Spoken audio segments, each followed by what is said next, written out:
Un commencement est toujours un moment délicat.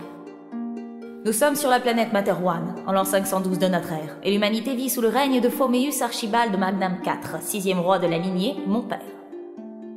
Les hommes sont divisés en une multitude de peuples qui, sous de bonnes apparences, fomentent entre eux. Il est toujours étrange de noter combien les réflexes communautaires à la limite de la xénophobie perdurent malgré l'expansion vers les étoiles. Des nébuleuses de Talbot à la station Pignata El Grande, on appartient d'abord à sa famille culturelle. Ensuite, seulement, on prête allégeance à son souverain. Nous nous dirigeons vers le schisme qui aboutira à l'exode. Cette brèche se fera dans l'improbable union ô combien temporaire de tous ces peuples contre le seul et unique point commun qui les ait jamais rattachés les uns aux autres, la royauté.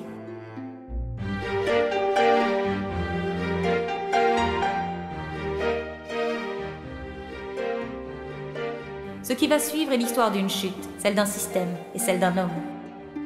Je vous la relate alors que l'Exode trace sa route à travers les étoiles. Où que tu sois, je pense à toi, mon père.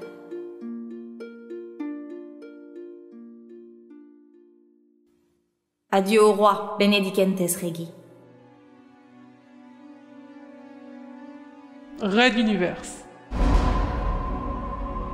présente, avec l'association Podchose, les forums Netophonix et Fandub.fr, Saga Audio Compagnie et Pod Radio. la plus grande saga galactique jamais racontée en podcast.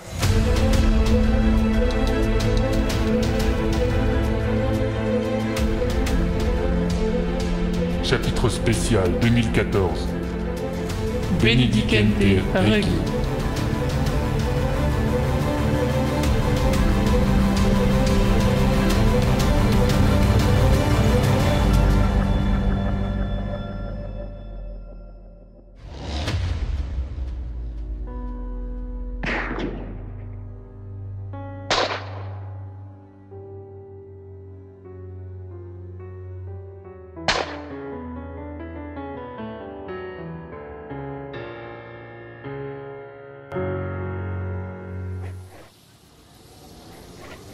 Princesse, vous devriez vraiment ralentir.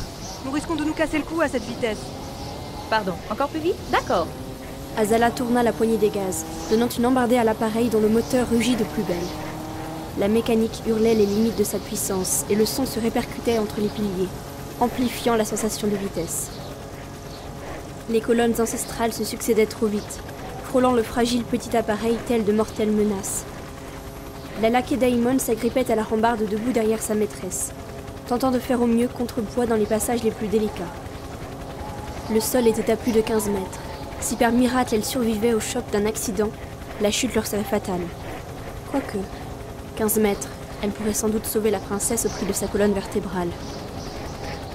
Slalomant au milieu des ruines d'un très ancien palais d'été des rois de Materwan, la princesse Azala, secondée par sa garde du corps Melba, se laissait aller à pousser dans ses retranchements à Jet Air, un petit appareil volant dernier cri qu'un des convives du pique-nique avait eu la légèreté de lui confier.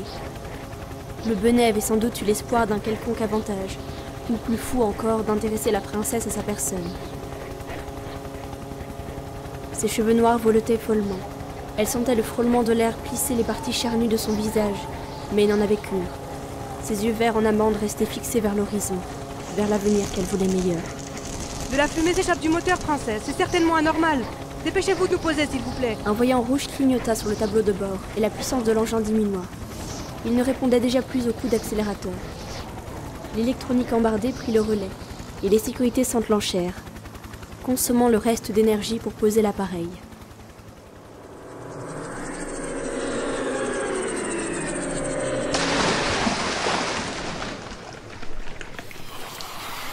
Présentement, ce fut à plusieurs mètres de la rive du lac bordant les ruines, dans l'eau.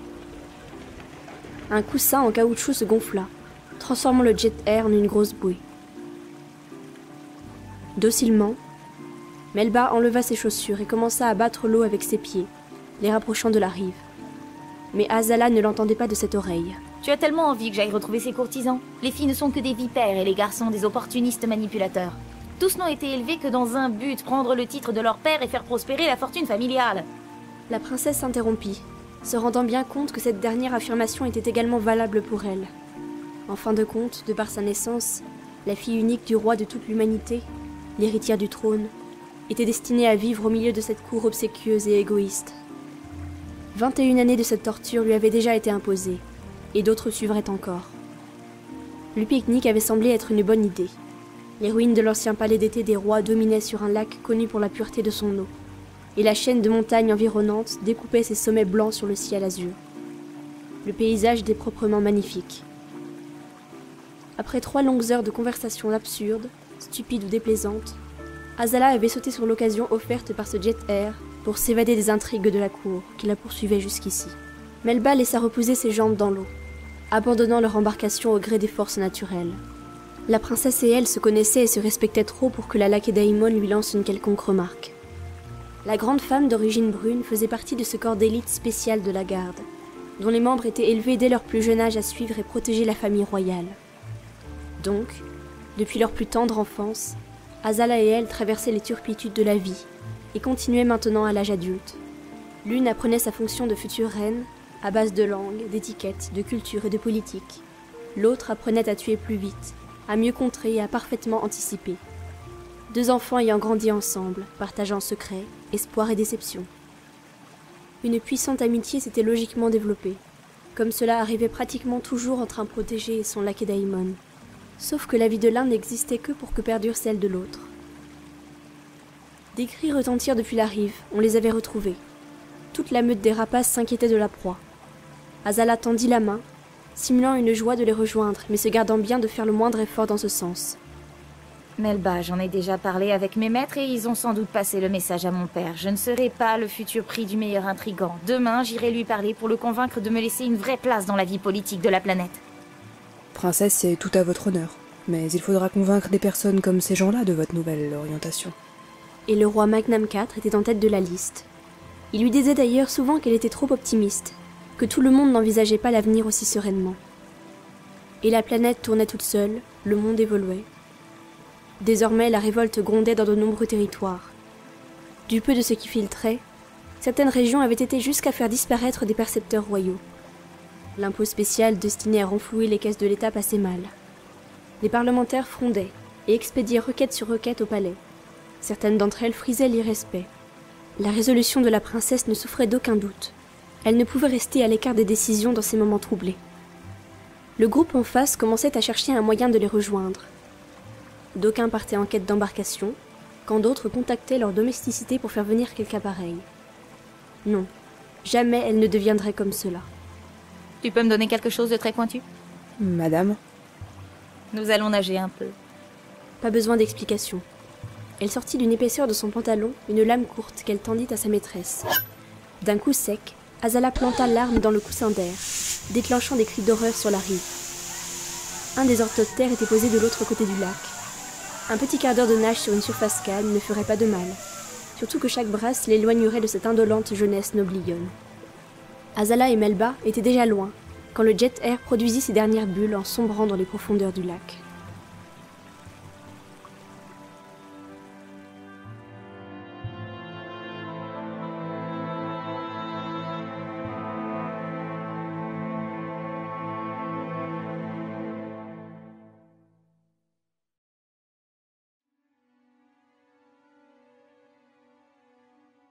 Dans le palais royal de Materwan Centrum, 2 hommes suivaient les pérégrinations de la princesse sans mot dire.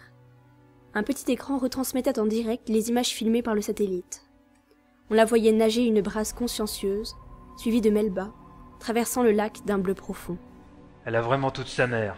En suis-je vraiment le père? Foméus Archibald de Magnam IV, roi absolu de toute l'humanité connue, ne pouvait s'arrêter d'admirer ce qu'était devenue sa fille. Vivante, dynamique, honnête et droite, sage et cultivée. Le sang royal qui coulait dans ses veines rehaussait le niveau d'une lignée qui n'avait pas connu que des moments glorieux.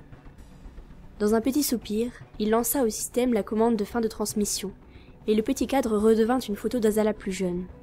Je t'assure que son mauvais caractère et ses mauvaises manières viennent de toi, c'est indéniable. Foméus lança un regard amusé à son frère cadet, le prince de sang Mécarion. Il n'avait plus de cheveux sur le crâne, mais de gros sourcils s'étaient donnés pour mission de compenser cette erreur esthétique. Grand et athlétique, il respirait force et santé comme se le devait le chef de la garde de Lakedaimon. Les membres de cette unité toute dévouée au roi n'auraient toléré moins. Tous deux possédaient les yeux bleus de leur père, le roi l'Anéon II. Et c'était sans doute la seule chose qu'ils aient pu conserver de lui sans honte. Ta fille a toujours son idée fixe d'entrer en politique. À son âge, elle devrait déjà être mariée. Phoméus, veux-tu le sermon habituel? Tu lui laisses trop de liberté? Tu n'as eu que des fils, Mécare, tu ne peux pas comprendre. Mon erreur a peut-être été de n'aimer qu'une femme que le destin a emportée avant de mettre au monde ce que l'État attendait. J'ai besoin d'un héritier, il n'y a qu'Azala. Elle sera donc la future reine et son mari deviendra roi. Je préfère lui laisser le choix du prétendant. Puisse-t-elle être aussi perspicace en affaires de cœur que son vieux père? Ah? Parce que tu as été perspicace en courant après tous les jupons de la cour? C'était avant. J'ai calmé le jeu de ce côté-là depuis longtemps et tu le sais. Petit silence entre les deux frères. Ils avaient toujours été bien différents sur ce sujet-là. Peut-être l'exercice physique calmait-il mieux les ardeurs du prince. Et tu penses vraiment réussir à faire de ton idéaliste de fille une souveraine? Dans ce cas, elle va devoir changer profondément. La prochaine fois qu'elle viendra me voir, je lui confierai une première mission comme test. Que penses-tu d'un voyage diplomatique chez les Tropicaliens? Le prince Mécarion leva les yeux, réfléchissant aux implications possibles. Cela les honorera, et nous avons besoin d'alliés en ce moment. C'est une bonne idée, mais est-elle bien au fait des us et coutumes de ces gens-là? Elle le sera, c'est son devoir, et ce mot a un sens pour elle. Tout en lissant son épaisse barbe grisonnante, Magnam posa la main sur le bijou qu'il portait sur le torse, la légendaire émeraude Terra. D'une torsion entraînée du poignet, il dessertit la pierre précieuse en forme de triangle et la fit rouler quelques secondes dans sa paume. Terra était le symbole de la royauté, pour de nombreuses raisons qui se perdent dans les origines de Materwan. Chaque roi se devait de la porter en public, de toujours montrer qu'elle était en sa possession. Le joyau triangulaire avait son histoire, ses intrigues. 6 générations de régnants l'avaient exhibé. Il se souvint avec nostalgie combien de demoiselles il avait pu amener dans sa couche rien qu'avec la promesse de toucher l'illustre objet. Trop porté sur les femmes l'avait un jour réprimandé ses parents, et ce jour-là, il avait en effet reconnu ses égarements et s'était marié. L'amour l'avait surpris au virage. Lannick, ma reine, pourquoi m'as-tu laissé si vite? Et qui tu sais? Comptes-tu l'épouser? Cela réglerait tous les problèmes de succession en une seule fois. Non, et je ne ferai pas ce cadeau empoisonné à ma fille. Les choses sont déjà assez complexes ainsi pour en rajouter d'autres. Il leva l'émeraude entre son regard et la photo d'Azala, l'image de la jeune femme se teintant de multiples tonalités vertes. Ma fille, tu désires ta part du fardeau et c'est tout à ton honneur. Puisses-tu ne pas regretter ta joie de vivre actuelle? Il replaça posément le joyau. Contournant la vaste table du bureau, il s'assit dans un épais fauteuil et fit signe à son frère de faire de même. Parfait, prince Mécarion, je vous écoute. Quelles sont donc les mauvaises nouvelles de la journée? L'autre se posa et sortit un discret petit carnet de notes. Il en consulta le contenu en diagonale, puis le rangea. Le prince était aussi un homme d'esprit. Une seule lecture pour rafraîchir la mémoire suffisait. Notre ami Pophéus fait des siennes, encore. On a fracturé des scellés dans une annexe de la bibliothèque royale située sur la côte. De vieux écrits ont disparu, mais personne n'en aura conscience vu que l'archéologie est interdite depuis longtemps. Des preuves de son implication? Les gardiens ont eu un lavage de cerveau assez caractéristique des techniques des forces mentales. Et le contre-amiral a été indisponible toute la matinée suivante, ainsi que son petit copain le super-mental. Le roi se rembrunit. Les deux frères savaient parfaitement ce que cherchait l'audacieux gradé depuis plusieurs mois.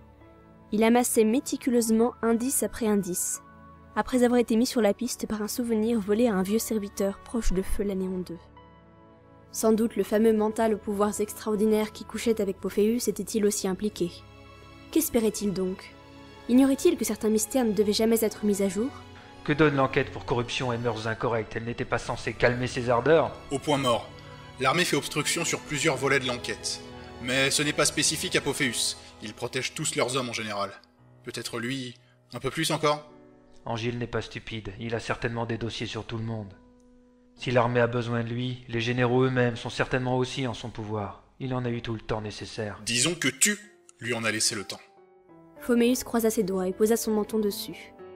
Angilbe Pophéus ne voulait jamais se tenir tranquille et profiter du soutien indirect qu'on lui avait offert pendant toute sa carrière. Comme c'était quelqu'un de très intelligent, il avait su profiter de chaque largesse, chaque coup de chance bien à propos, pour avancer ses pions.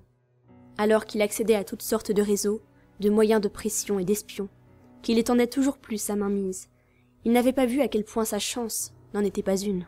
Veux-tu le serment habituel? Tu lui laisses trop de liberté? Le roi lança un regard mauvais à son frère, mais l'autre ne commenta pas, se contentant d'opposer la façade sereine de celui qui sait avoir la vérité pour lui. L'évolution de la situation lui donnait en effet raison sur toute la ligne. Depuis le début, il déconseillait une quelconque indulgence face à Pophéus. Le temps était sans doute venu de donner une vraie gifle au contre-amiral. Mécart, je veux avoir une petite discussion avec le maréchal Trumont. Une fermeté nouvelle s'impose. Ils doivent trouver un remplaçant à la tête des affaires mentales. J'imposerai la décision si besoin est. Là encore, cela risque d'être compliqué. La situation politique et sociale actuelle nécessite une cohésion avec nos forces de sécurité. Couper des têtes de l'armée maintenant serait perçu comme une faiblesse. Faiblesse par-ci, faiblesse par-là. Si je fais quelque chose, alors c'est de l'absolutisme. Si je ne fais rien, c'est une faiblesse. Tu sais parfaitement bien me critiquer, mais j'attends de toi des conseils également. C'était de bonne guerre. Le prince Mécarion aimait bien taquiner son frère, le mettre seul devant toutes ses erreurs. Sans doute parce qu'il estimait qu'il ne les aurait jamais commises. Mais un peu d'honnêteté et de pragmatisme le ramenait toujours à ses côtés, assumant son rôle de premier conseiller et de main de l'ombre. Phoméus venait de le lui rappeler dans ce bureau, à l'abri des oreilles indiscrètes. Et ce n'était pas inhabituel entre les deux frères. Ne t'énerve pas, c'est bon, j'arrête. Je te propose de mettre méthodiquement la pression sur Trumont pour au moins écarter quelques gradés trop voyants et faire le ménage dans les comptes de l'armée. Quitte à lui laisser ses précieuses forces mentales en l'état, sous réserve qu'il en maîtrise plus la direction. Toi, tu avais déjà réfléchi à tout ça, n'est-ce pas? Père disait qu'un guerrier gagne une bataille sur le terrain, mais qu'un stratège la gagne avant qu'elle ne débute. Vu les défauts de trésorerie qu'il nous a laissés, on ne peut pas vraiment dire qu'il appliquait ses propres conseils. C'est comme ce Parlement, encore une riche idée à lui. Je n'ai toujours pas bien compris à quoi sert ce ramassis de vaniteux censé représenter les communautés.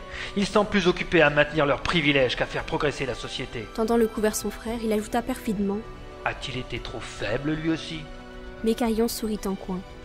Une telle complicité à ce niveau de l'État ne s'était plus vue depuis longtemps. Mais qu'était donc devenue la royauté pour qu'une équipe aussi soudée et aussi efficace qu'eux ne puisse enrayer sinon un déclin, en tout cas un subtil mais mesurable recul de l'autorité royale?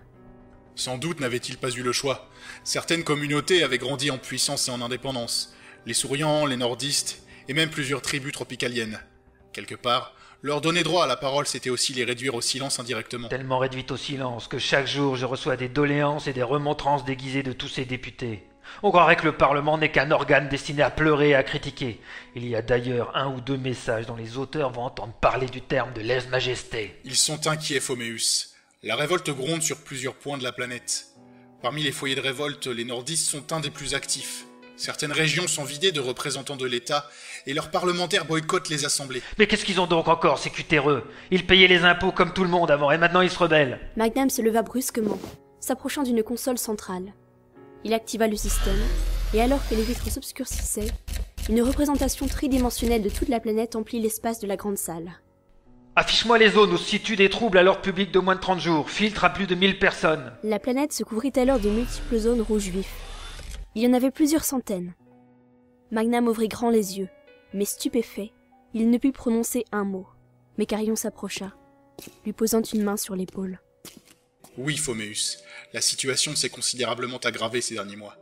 Au début, ce n'était que quelques grondements, mais désormais il s'agit de colère. Les nordistes, ils concentrent beaucoup d'incidents, en effet. Répondit simplement le roi, préférant se concentrer sur les faits que de céder à l'émotion. Il avait devant lui une preuve d'échec de sa politique, ou plutôt de discrédit de sa personne dans la population. Materwan était constituée de plus de 200 communautés dispersées inégalement sur la planète. Sous un roi fort, elles étaient restées calmes, et même si des rixes occasionnelles pouvaient survenir, la cohabitation fut un succès pendant près de 500 ans. On pouvait presque parler de magnifiques résultats, en les voyant se lever presque toutes en un mouvement unanime. Le problème, c'était qu'elles faisaient front contre le roi. Se rendait-elle compte qu'elle ne pouvait vivre en harmonie sans leader? Si la royauté disparaissait, que resterait-il? Un retour à une guerre ethnique perpétuelle? Des centaines d'années de civilisation balayées par un choc de communautarisme antagoniste? Magnam IV réprimait un frisson devant une telle perspective, car il y en avait des armes absolument dévastatrices dans les arsenaux militaires, sans parler des croiseurs de la flotte spatiale. On pouvait annihiler l'humanité avec ces engins-là. Le prince Mécarion le ramena au présent. Les nordistes subissent depuis quelques semaines des chutes d'intensité électrique. Elles sont dues à des défaillances de la centrale de Nophélie. Les chauffages s'arrêtent et le froid est rude là-bas. Ça a tendance à les rendre irritables, et comme c'est un peuple très fier qui n'a jamais vraiment accepté son statut de vassal du roi... Et on ne peut rien faire pour cette centrale? La société qui s'en occupe a pratiquement englouti toutes ses ressources dedans, mais les problèmes techniques s'accumulent. Je sais de bonnes sources qu'on approche de la faillite. Y a-t-il un danger pour la population? D'après la société en question, non. Mais quelques experts que j'ai consultés ont très peur. Il s'agit de la plus grosse centrale au lithium jamais conçue. Un accident là-bas aurait des proportions titanesques. Tu te rappelles? C'est toi qui l'as inauguré. Oui, il s'en souvenait bien. C'était par un froid glacial, sous une neige abondante, au milieu d'une toundra sans fin dont le sol était si dur qu'il fallait chauffer les pioches pour qu'elles puissent l'entamer. Il avait prononcé un discours fade sur la grandeur de la technique humaine. Même les ciseaux destinés à couper le ruban avaient gelé. Pas étonnant qu'il rencontre des problèmes techniques. Alors qu'on l'arrête, contacte tous les opérateurs de cette zone du globe. Nous allons lancer... Il se retourna vers son frère, un sourire aux lèvres. La plus grande opération de sauvetage électrique jamais vue. L'idée était bonne. Elle allait redorer le blason royal, montrer qu'on s'occupait des peuples en détresse, et qu'on ne lésinait pas sur les moyens pour cela. Sortant le formulaire spécial des avis royaux, il griffonna ses ordres. Qu'on réquisitionne l'armée. Je veux des lignes électriques géantes pour pallier au futur manque à Alors gagner. qu'il écoutait son frère mettre au point un gigantesque programme d'assistance, un petit vibreur signala au prince qu'on cherchait à le contacter. Ses rendez-vous avec le roi étaient programmés dans son agenda. On savait qu'il ne pouvait être dérangé sans une extrême urgence. Il ferma quelques secondes les yeux. Son garde laquais Daimon, un mental, lui transmit l'information. De mes actes, et pas que ça semble trop plat. Mais car, qu'est-ce qui se passe? L'autre était blanc. Il regardait son frère fixement, cherchant ses mots. Mais car... On vient de m'apprendre que le réacteur de Nophélie subit en ce moment une fusion nucléaire aggravée. Nous avons une zone de plusieurs centaines de milliers de kilomètres irradiés, dont plusieurs villes. Les autorités ont verrouillé toute la zone et décrété un blackout total sur l'accident. Magnum 4 lâcha le stylo portant ses armoiries qui roula sur lui-même, jusqu'à tomber du bureau pour finir sa course sur le tapis.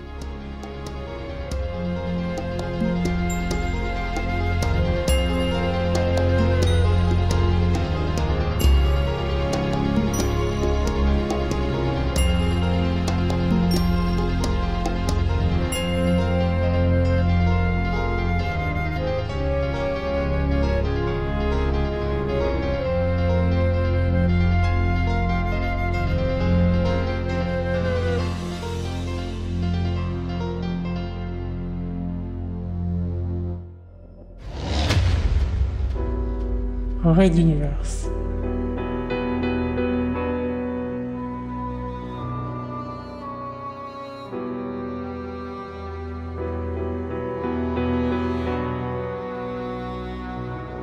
À suivre.